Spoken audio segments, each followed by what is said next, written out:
We all know the great rivalries in football, but we rarely know where they really come from. Behind these explosive matches, there are stories of cities at war, social classes clashing, and political wounds that never healed. Today, we're diving into the origins of the fiercest rivalries in football. Let's go.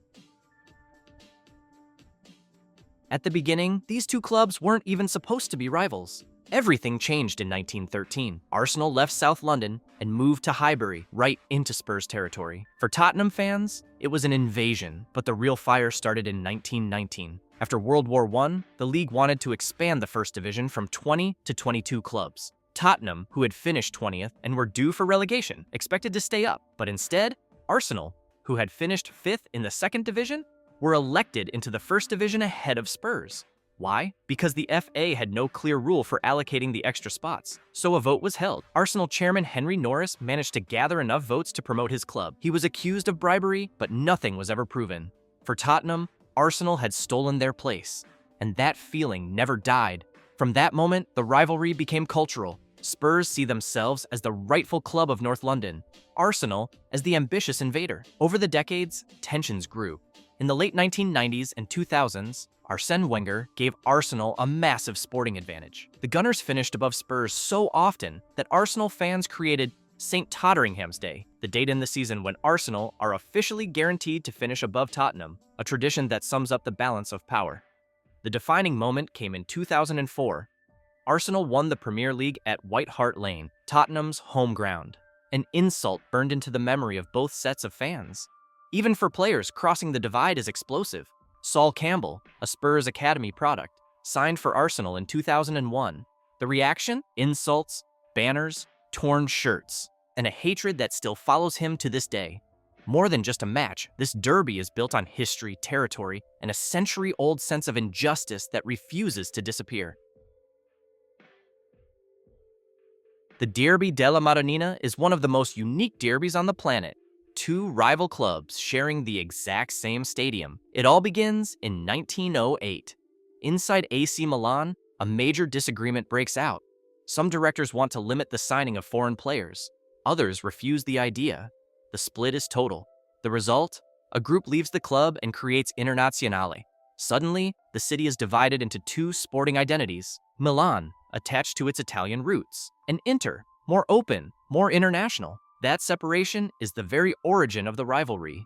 From there, history does the rest. In the late 80s and 90s, Arrigo Sacchi's and Fabio Capello's Milan becomes a global reference, probably the best team in the world at that time. Inter responds years later, notably with Mourinho and his historic treble in 2010. Along the way, the derby produces several iconic scenes. The most famous one, Champions League, 2005. A flare thrown from the stands hits goalkeeper Dida, match suspended. Iconic image, Rui Costa and Materazzi standing side by side, watching the chaos. More recently, in 2021, Ibrahimovic and Lukaku clashed in the Coppa Italia, proof that the rivalry has never cooled down. Milan-Inter is a fracture born from an internal split, and one that continues to be passed on from one generation of tifosi to the next. In Greece, the simple word derby isn't enough. Here, they call it the Derby of the Eternal Enemies. Athens, a cultural, upper-class capital. Piraeus, a working-class rough port city.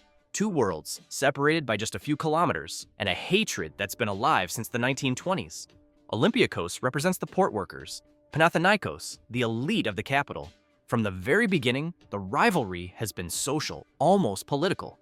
On the pitch, the advantage is clearly red and white. Olympiakos has dominated recent decades, stacking titles and crushing the league. But this derby has never been just a match. The tension around it often goes far beyond football. The most tragic moment came in 1981, after an Olympiakos victory. A crush in the stands caused 21 deaths, one of the worst disasters in European football. Most of the victims were Olympiakos supporters, something Panathinaikos fans mocked in 2015 with a banner reading, "May the living go join the dead." This rivalry doesn't stop at football. It spills into basketball, handball, even volleyball. At the beginning, Boca and River are neighbors. Both born in the port district of La Boca, but quickly, their paths diverge. River moves north, settles in the wealthier district of Núñez, and adopts a more bourgeois identity. Boca stays in the working-class streets of the South. The fracture is born. Boca is the people, the heritage of Italian immigrants. River is Los Millonarios, a club seen as rich, more glamorous, more polished. The social opposition becomes automatic. On the pitch, they meet everywhere. League, cups, youth teams, every matchup is a cultural battle. The stands are open-air theaters. At La Bombonera, the stadium literally shakes.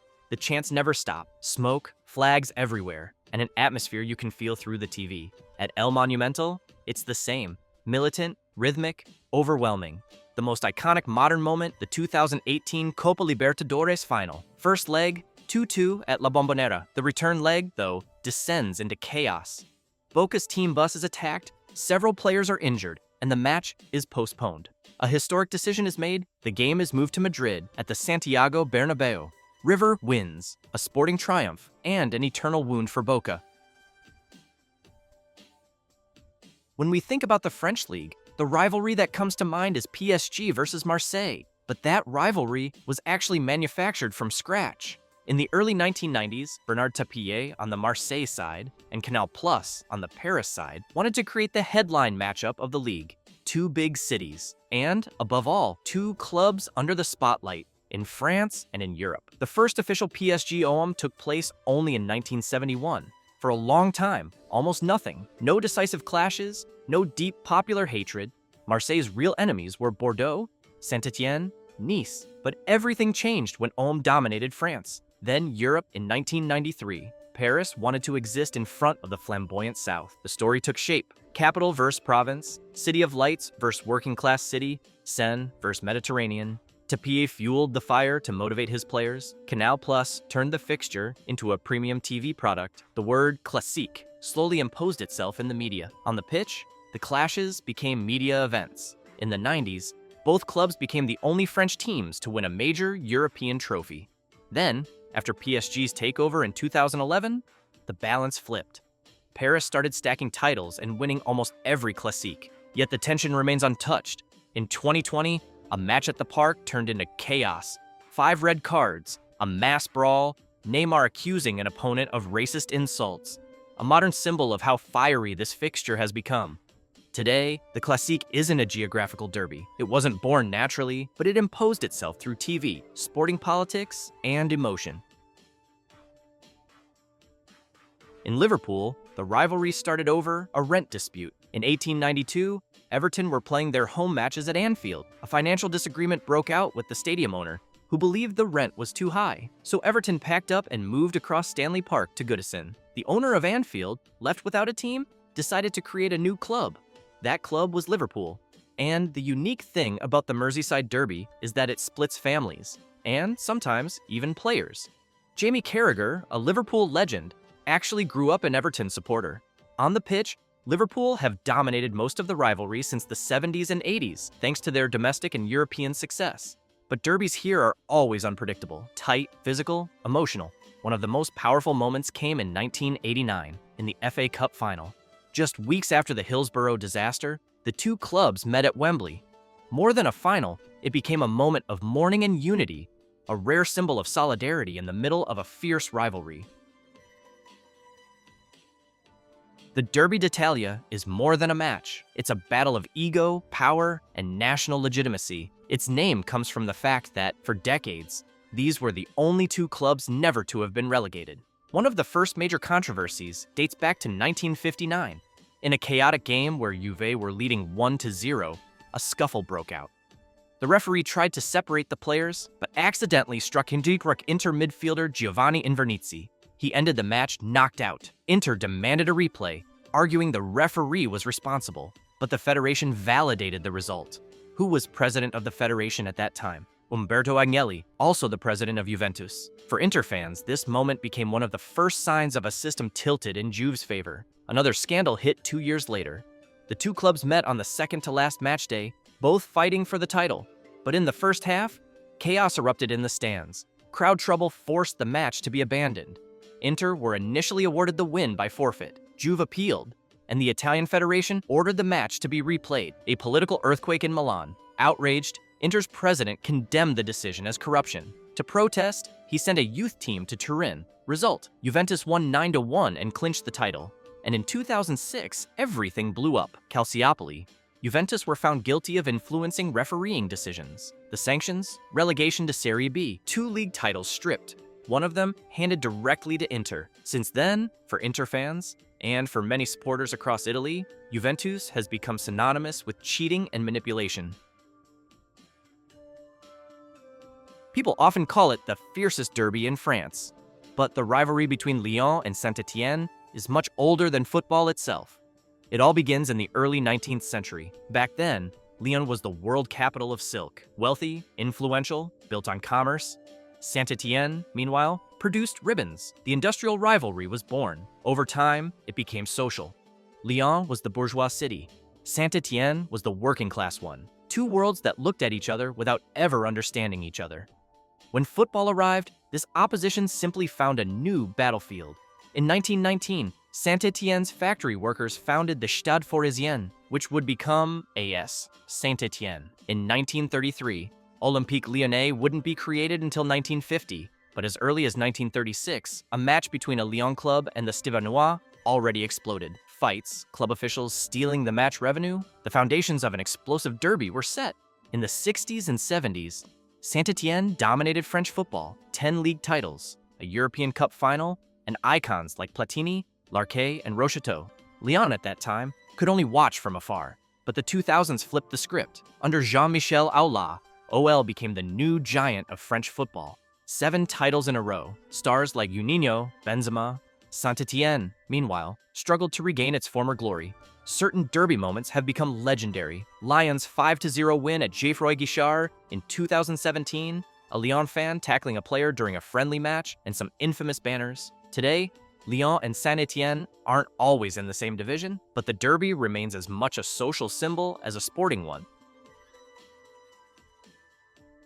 Founded in 1887, Celtic represents the Irish Catholic community who came to Glasgow to escape poverty, a club born to help the poor. Opposite them, Rangers identify with Protestantism and British loyalism, monarchy, a strong sense of national identity. Behind the football, there's something else. Here, supporting a club means taking a side.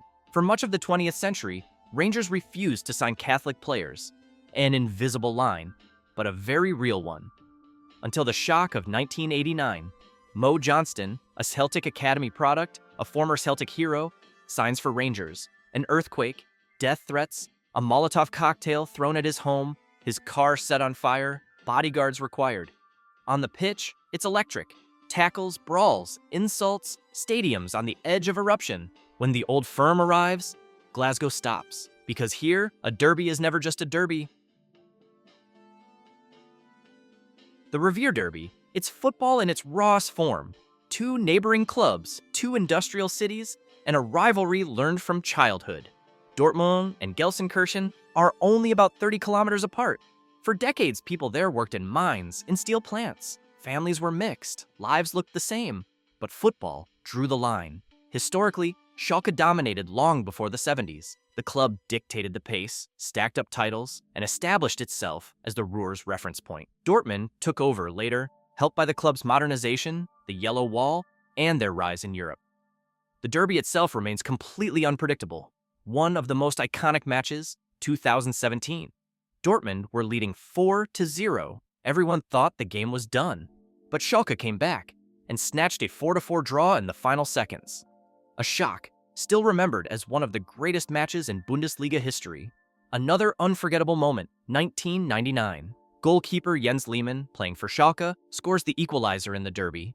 In the stands, the scene is always breathtaking. Huge tifos, flares, an electric atmosphere. In the Ruhr, they say that when Derby Day comes, the entire region stops. That's it for this first selection of football's fiercest rivalries. And this is only the beginning.